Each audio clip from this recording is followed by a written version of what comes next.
Hello everyone, मैं नांदेड़ का अतिशय डॉक्टर अरुण आयुर्वेदा पॉडकास्ट में आपकी सेवा में फिर एक बार हाजिर हूँ।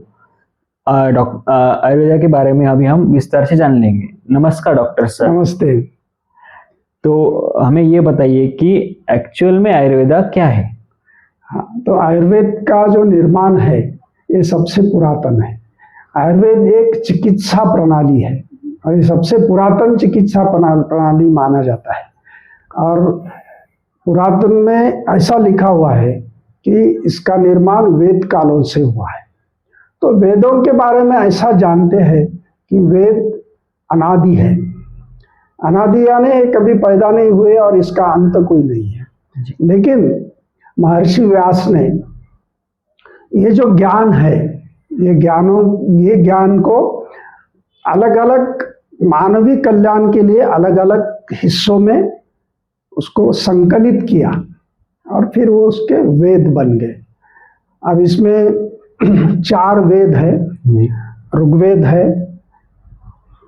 यजुर्वेद है, सामवेद है और अथर्ववेद है।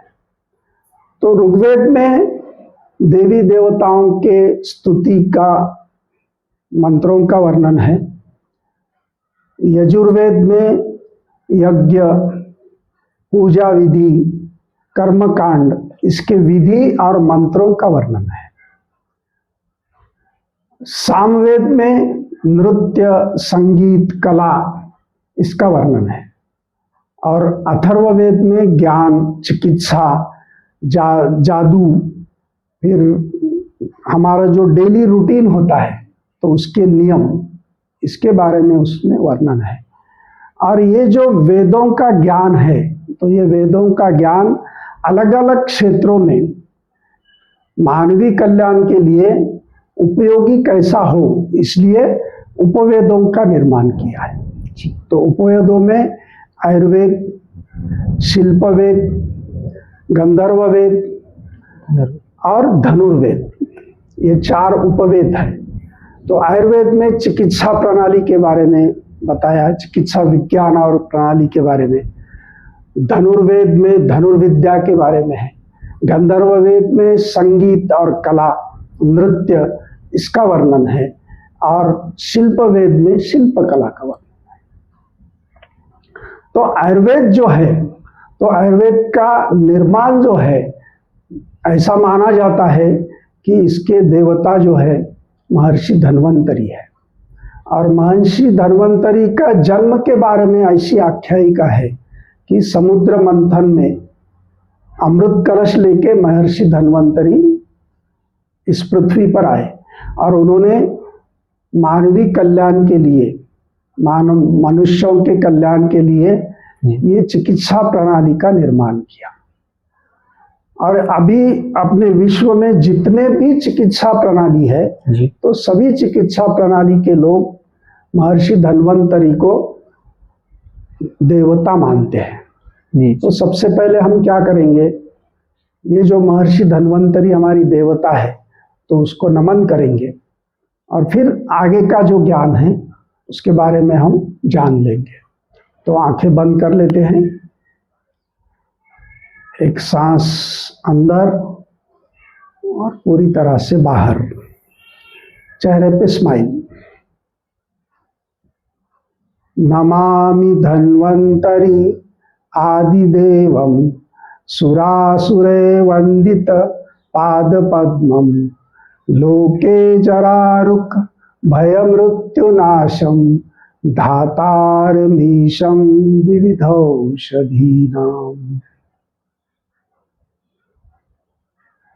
और धीरे से हम अपनी आंखें खोल सकते हैं। तो महर्षि धन्वंतरी को उस काल में जो देवता थे, राक्षस थे, दोनों भी उनके वंदित थे, दोनों भी उनको मानते थे। और सभी के कल्याण के लिए महर्षि धन्वंतरी ने औषधि निर्माण किया।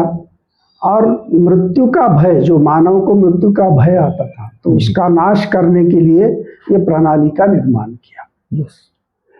तो आयुर्वेद क्या है?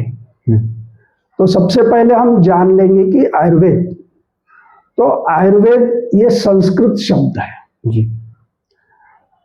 आयु और वेद, आयु मैंने लाइफ और वेद यानी नॉलेज। नॉलेज ऑफ, तो नॉलेज ऑफ लाइफ जो है वो आयुर्वेद है। आयुर्वेद है। जी। तो अभी तो हमने जान लिया कि आयुर्वेद ये सबसे पुरातन चिकित्सा प्रणाली है। तो आयुर्वेद जो है, तो आयुर्वेद का हमारे डेली रूटीन में उसका उपयोग कैसा होना चाहिए, वो अभी विस्तार से बताएं। तो उसके लिए सबसे पहले हम आयुर्वेद का उद्देश्य क्या है ये जान लेंगे। जी। तो उसके लिए एक छोटा सा श्लोक है, स्वास्थ्यस्य स्वस्थ रक्षणम आतुरस्य परिमोक्षणम। इसका अर्थ होता है कि स्वस्थ जो है यानी जो हेल्दी है, तो उनको हेल्थ को कायम रखना है, और अगर किसी तरह से आपको व्याधि हुआ तो उसको ठीक करना, ये आयुर्वेद का मुख्य उद्देश्य है। जो अभी आपने बताया कि हेल्दी को हेल्दी कायम रखना है, तो हमें ये बताइए कि हेल्दी को हेल्दी कायम कैसे रखना है, वो अभी हमें विस्तार से बताइए। हाँ, तो ये बहुत जरूरी है। जी।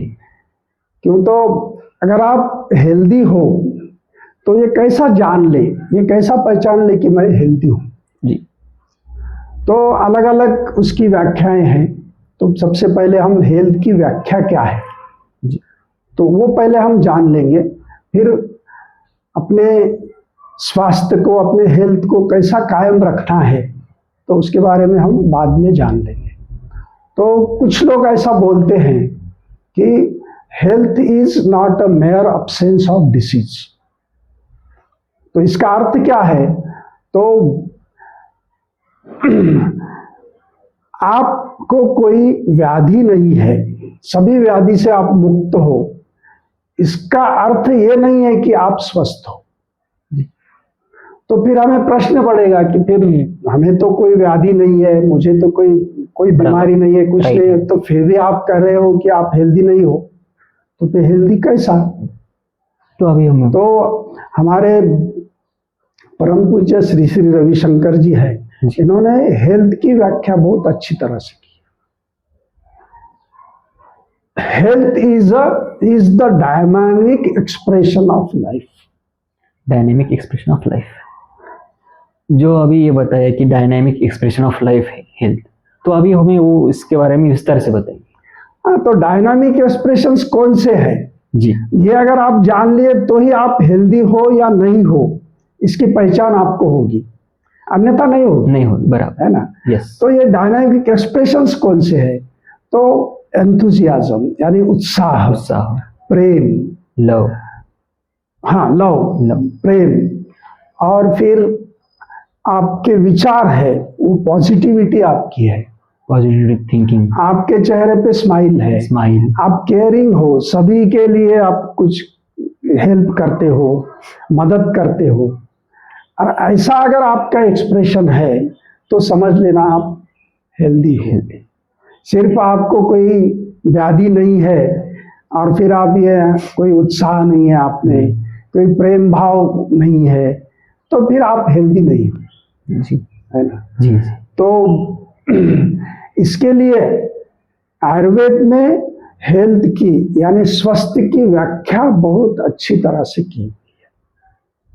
तो आयुर्वेद में क्या लिखा हुआ है कि समदोषा समाग्निश्च समधातु मलक्रिया प्रसन्नात्मेन्द्रिय मनः स्वस्थ इति अभिधीयते। ये आयुर्वेद में स्वस्थ की व्याख्या लिखी हुई है। जी। तो इसमें जो लिखा हुआ है तो वो अगर आपके अंदर है तो आप स्वस्थ हो।